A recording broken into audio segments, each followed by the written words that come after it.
ए अघि नै आउनु अफिसमा ए ल ल चाहिन्छ चाहिन्छ आयौँ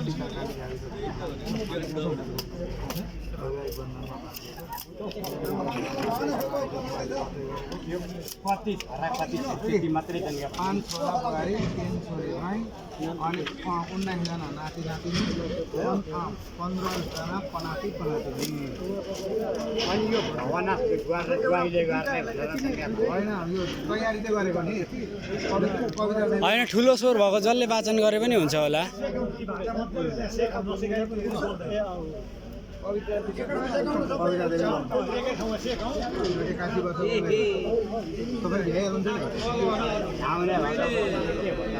कोही नगर्ने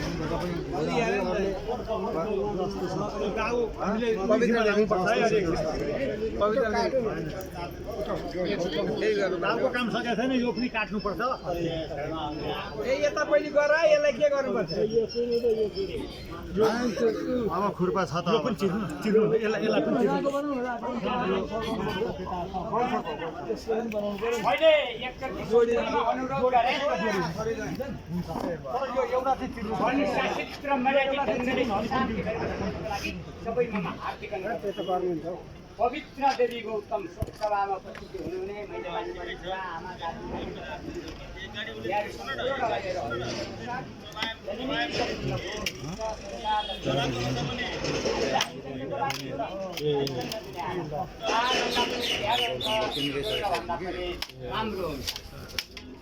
अब हाम्रो पवित्र देवी गौतम पुस्ता नम्बर 45 को हाम्रो काकी आमा हाम्रो साथमा हुनुहुन्छ उहाँ स्वर्गवास जानकारी भइसक्नु भएको छ त्यसैले हामी पूर्ण रूपले पुस्ता नम्बर 44 त भन्न पाएँ है उहाँ स्वर्गवास भइसक्नु भएको छ भाका बुल दया क्षमा र ममता सन्तोष जान्दैन तो इन्द्रिय बिन्ती गरून् झुकेर यसमा यो बिन्ती मान्दैन तो थुप्रो बाउदिनी मिठो र नमिठो रोजेर जाग्दैन तो खाता जाति बुझी विचार नगरी बिर्सेर हान्दैन तो लाखौँ औषधि अस्त्र शस्त्र महिना देखेर डर्दैन तो आयो टप्प टिप्पो लगो मिट्टी पुगो टारेर टर्दैन तो पक्कै पनि प्राणीहरू भोक पुगेपछि साहसी चिजहरू भोक पुगेपछि अनि मृत्यु जन्काएर भएपछि तपाईँको जन्काएर जानै पर्छ अहिले आज हाम्रो साथमा हाम्रो पवित्र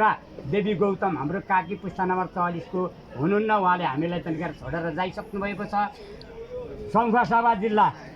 चितलाङ विक्रम सम्वत 2002 साल वैशाख 28 गते पिता उमापति अधिकारी र माता उर्मिलाको कोखबाट जन्मनु भई विक्रम सम्वत 2011 सालमा भक्तलाल गौतमको छोरा साबिक सिद्धकाली गाविस चितलाङका मनिका प्रसाद गौतमको साथ वैवाहिक बन्धनमा बाँधी जिउने यापन क्रममा मोरङ जिल्ला बेलबारी नगरपालिका वडा नम्बर 10 मा स्थायी बसोबास गर्दै आउनु भएका पवित्र देवी गौतमको हिजो 2083 साल मा तपाईँको अब जेठको हिजो चाहिँ 23 गते होला 23 गते मृत्यु भएको उहाँको 5 छोरा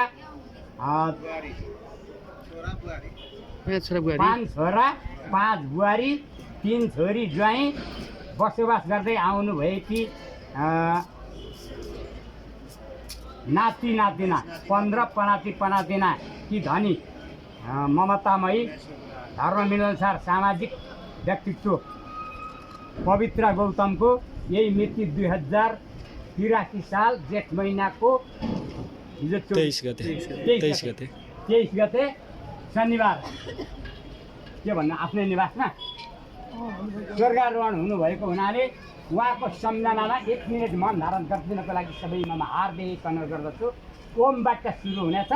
शान्तिबाट अन्त्य हुनेछ। म घडी हेर्न गइरहेको छु।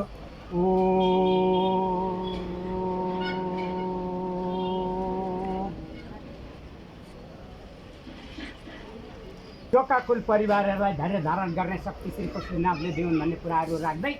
यो शोक सभाको कार्यक्रम यहीँ अन्त्य भएको तथा समाप्त भएको घोषणा गर्दछु। धन्यवाद। अनादिनी धनुदेव सङ्कटकराधार यक्षया पुण्डरीकाक्ष ये तमक्षो प्रदो भव। एउटै दुईटै छ उइने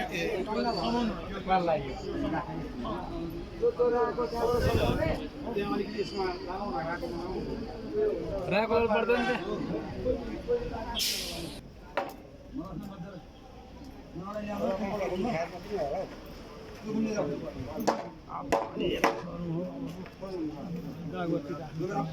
म कलिकति देखाउनु पर्छु।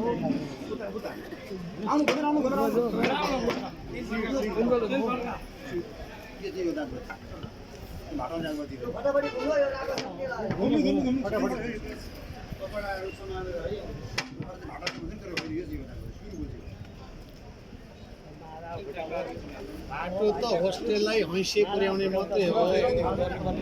यसैले हो पर्ने म त्यही हो।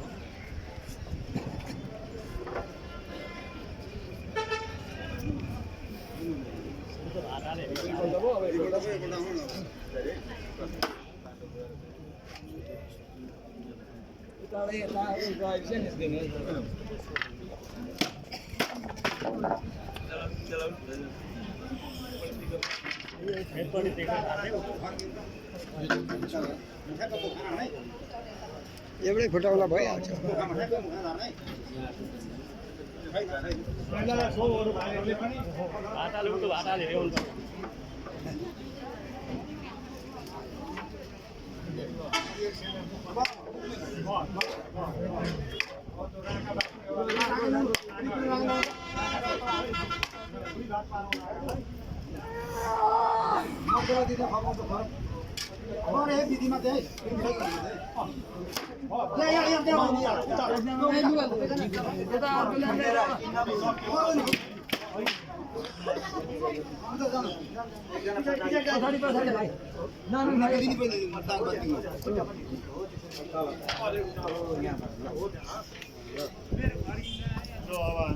एउटा टुक्रो मलाई सानो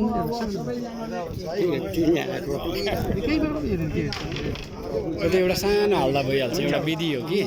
जति पुग्छ।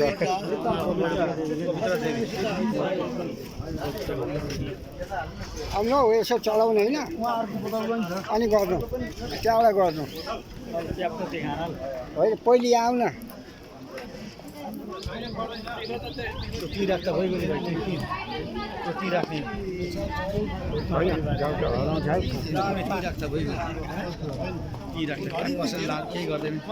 म आउँदा लगभग 70 उठमा तारेको त्यहीँ अनि पछि नि एक गुडियाले मत गर्छु त्यहाँ कप्तिन पर्छ के भन्छ लामो छ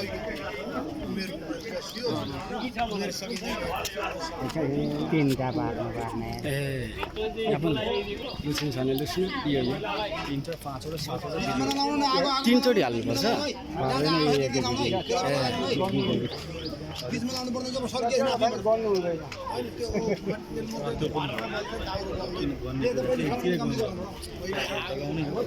सानो टुक्रो ल्याउनु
एकसाथ